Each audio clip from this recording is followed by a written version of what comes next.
ವೇದ ಉಪನಿಷತ್ತು YouTube ಚಾನಲಿಗೆ ಸ್ವಾಗತ. ಈ ಜಗತ್ತಲ್ಲಿ ಎಲ್ಲವೂ ಶಕ್ತಿಮಯವಾಗಿದೆ.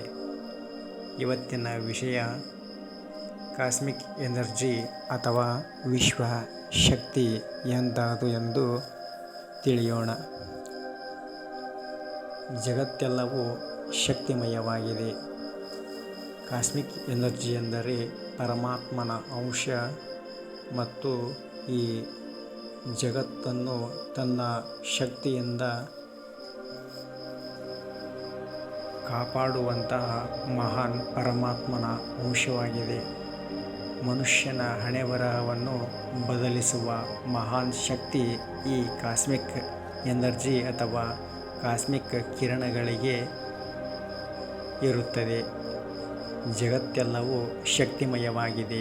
ಈ ರೀತಿ ಜಗತ್ತಿನಲ್ಲಿರುವ ಭೌತಿಕ ಅಭೌತಿಕ ಎಲ್ಲ ಶಕ್ತಿಗೆ ಮೂಲವಾದ ವಿಶ್ವಶಕ್ತಿ ಅಥವಾ ವಿಶ್ವಾತ್ಮ ಶಕ್ತಿಯೇ ಪರಶಿವ ಪರಮಾತ್ಮ.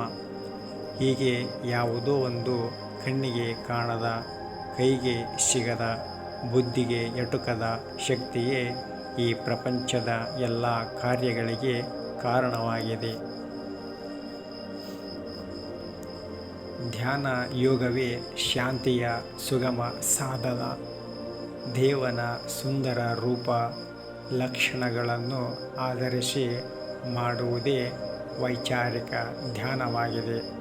ಪರಮೇಶ್ವರನು ಪ್ರಭುವು, ತ್ರಿಲೋಚನನು, ನೀಲಕಂಠನು, ಪ್ರಶಾಂತನು, ಶಕ್ತಿ ಸಮೇತನೂ ಆಗಿರುತ್ತಾನೆ.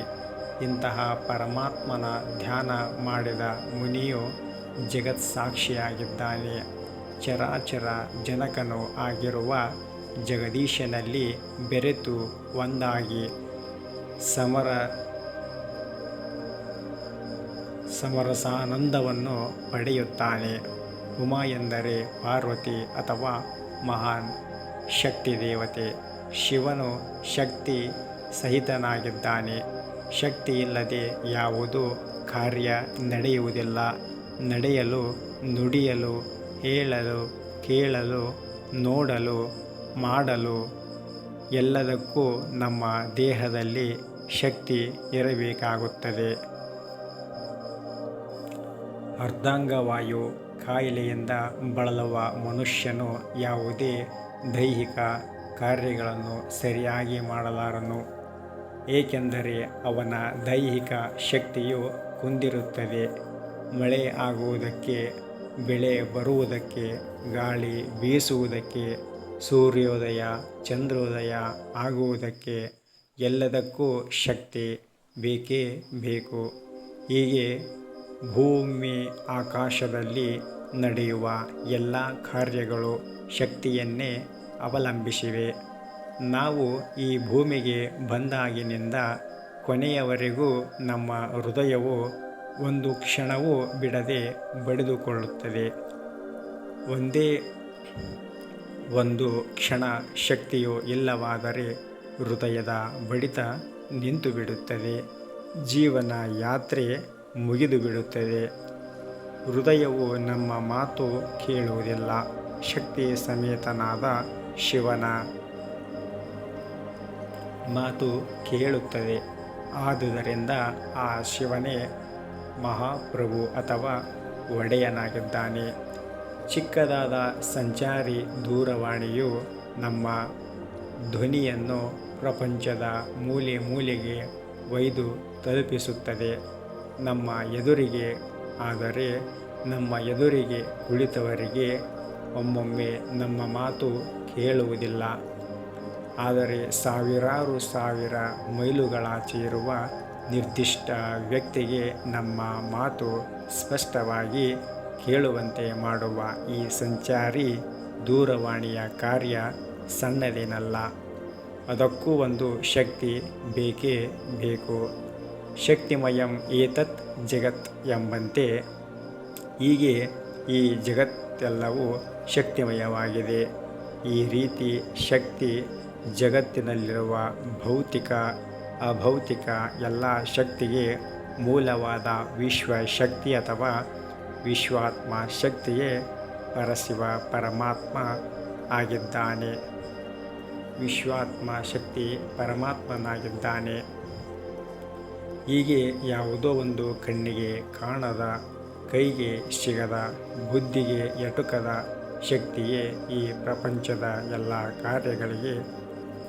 ಈ ವಿಶ್ವಶಕ್ತಿ ಈ ಭೂಮಿಯ ಭೂಮಂಡಲದಲ್ಲಿ ಎಲ್ಲ ಕಡೆ ವ್ಯಾಪಿಸಿರುತ್ತದೆ. ಆದರೆ ಅದು ಕಣ್ಣಿಗೆ ಕಾಣುವ ವಸ್ತುವಲ್ಲ. ಸ್ಪರ್ಶಕ್ಕೆ ಎಟುಕುವ ಸಾಮರ್ಥ್ಯವು ನಮಗೆ ಇಲ್ಲ ಅಂತಲೇ ಹೇಳಬಹುದು. ವಿಶ್ವಶಕ್ತಿಯು ಮನುಷ್ಯನಲ್ಲಿ, ಪ್ರತಿಯೊಬ್ಬ ಜೀವರಾಶಿಯಲ್ಲಿ ಇದ್ದೇ ಇರುತ್ತದೆ. ವಿಶ್ವಶಕ್ತಿಯ ಪ್ರಮಾಣ ಮನುಷ್ಯರಲ್ಲಿ ಕಡಿಮೆಯಾದಂತೆ ಮನುಷ್ಯನಿಗೆ ರೋಗ ರುಜಿನಗಳು ಬರಲು ಪ್ರಾರಂಭವಾಗುತ್ತದೆ ಹಾಗೂ ದೈಹಿಕ ಸಾಮರ್ಥ್ಯ ಕುಗ್ಗುತ್ತದೆ ಹಾಗೂ ರೋಗ ನಿರೋಧಕ ಶಕ್ತಿಯು ಬರುತ್ತದೆ. ಮನುಷ್ಯನು ಯಾವುದೇ ರೀತಿಯ ತೊಂದರೆ ಒಳಗಾಗದೆ ಇರಲು ಅಥವಾ ತೊಂದರೆಗೆ ಈಡಾದರೆ ಅದಕ್ಕೆ ಮೂಲಭೂತ ಕಾರಣ ಈ ವಿಶ್ವ ಶಕ್ತಿ ಅಥವಾ ಕಾಸ್ಮಿಕ್ ಎನರ್ಜಿಯೇ ಎಂದು ಹೇಳಬಹುದು. ಮನುಷ್ಯನ ಮಾನಸಿಕ ತೊಂದರೆ ಅಥವಾ ದೇಹದ ತೊಂದರೆ, ಅಂಗಾಂಗಗಳ ವೈಫಲ್ಯತೆ, ಇನ್ನೂ ಹಲವಾರು ಕಾರಣಗಳಿರಬಹುದು.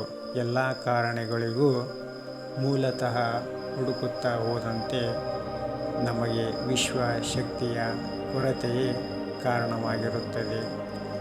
ಈ ವಿಶ್ವಶಕ್ತಿಯು ಪ್ರತಿಯೊಂದು ಮನುಷ್ಯರಲ್ಲಿ ಇದ್ದು ಕೆಲವರಲ್ಲಿ ಅವರವರ ಸಾಮರ್ಥ್ಯಕ್ಕನುಗುಣವಾಗಿ ವಿಶ್ವಶಕ್ತಿ ಅವರ ದೇಹದಲ್ಲಿ ಸಂಚರಿಸುತ್ತದೆ. ಒಬ್ಬ ವ್ಯಕ್ತಿ ಬೆಳಗಿನ ನಸುಕಿನ ಜಾವ ಎದ್ದರೆ ಆತನಿಗೆ ವಿಶ್ವಶಕ್ತಿಯ ಪ್ರಮಾಣ 100ಕ್ಕೆ 10% ಸಿಗುತ್ತದೆ. ಹಾಗಾಗಿ ಆತನಿಗೆ ರೋಗ ರುಜಿನಗಳ ಬಾಧೆ ಬೇಗನೆ ಕಾಣಿಸುವುದಿಲ್ಲ ಅಥವಾ ಆತನಿಗೆ ರೋಗ ನಿರೋಧಕ ಶಕ್ತಿ ಹೆಚ್ಚಾಗಿ ಇರುತ್ತದೆ ಎಂದು ಹೇಳಬಹುದು. ಹಾಗೆಯೇ ಬೆಳಗಿನ ಜಾವ ಎದ್ದ ಮನುಷ್ಯನು ಒಂದೇ ಕಡೆ, ಒಂದೇ ಚಿತ್ತದಿಂದ, ಒಂದೇ ಮನಸ್ಸಿನಿಂದ ಕುಳಿತುಕೊಂಡರೆ ಆತನಲ್ಲಿ 25% ವಿಶ್ವಶಕ್ತಿಯು ಹೆಚ್ಚಾಗಿ ಆತನ ದೇಹದಲ್ಲಿ ಹರಿಯುತ್ತದೆ ಎಂದು ಹೇಳಬಹುದು. ಹಾಗೆಯೇ ಧ್ಯಾನ ಮಾಡುವ ಋಷಿಗಳು, ಮುನಿಗಳು, ತಪಸ್ವಿಗಳು, ಯೋಗಿಗಳು, ಸಾಧು ಸಂತರುಗಳು ಇವರೆಲ್ಲ ಜಪ ತಪವನ್ನು ಮಾಡುವ ಕಾರಣದಿಂದಾಗಿ ಅವರಲ್ಲಿ ಕಾಸ್ಮಿಕ್ ಎನರ್ಜಿ ಅಥವಾ ಆ ವಿಶ್ವಶಕ್ತಿ ಪರಮಾತ್ಮನ ಶಕ್ತಿಯ ಅಂಶವಾದ ಆ ಕಿರಣಗಳಿಂದ ಕೂಡಿದಂತಹ ಕಾಸ್ಮಿಕ್ ಎನರ್ಜಿಯು ಅವರ ದೇಹದ ತುಂಬೆಲ್ಲ ಆವರಿಸಿಕೊಂಡಿರುತ್ತದೆ. ಹಾಗಾಗಿ ಅವರಿಗೆ ರೋಗ ರುಜಿನಗಳು ಎಂದಿಗೂ ಬರುವುದಿಲ್ಲ. ಅಕಸ್ಮಾತ್ ಬಂದರೂ ಕೂಡ ಅವುಗಳು ಅವರ ದೇಹಕ್ಕೆ ಯಾವುದೇ ರೀತಿಯ ತೊಂದರೆಯನ್ನು ಉಂಟು ಮಾಡುವ ಸಾಮರ್ಥ್ಯವು ಹೊಂದಿರುವುದಿಲ್ಲ. ಏಕೆಂದರೆ ಅಷ್ಟೊಂದು ಪವರ್ಫುಲ್ಲಾದ ಕಾಸ್ಮಿಕ್ ಎನರ್ಜಿಯು ಅವರ ಮೈತುಂಬ ಹರಿದಾಡುತ್ತಿರುತ್ತದೆ. ಅಂದರೆ ಪರಮಾತ್ಮನ ಅಂಶವು ಅವರ ದೇಹದಲ್ಲಿ ತನ್ಮಯವಾಗಿರುತ್ತದೆ.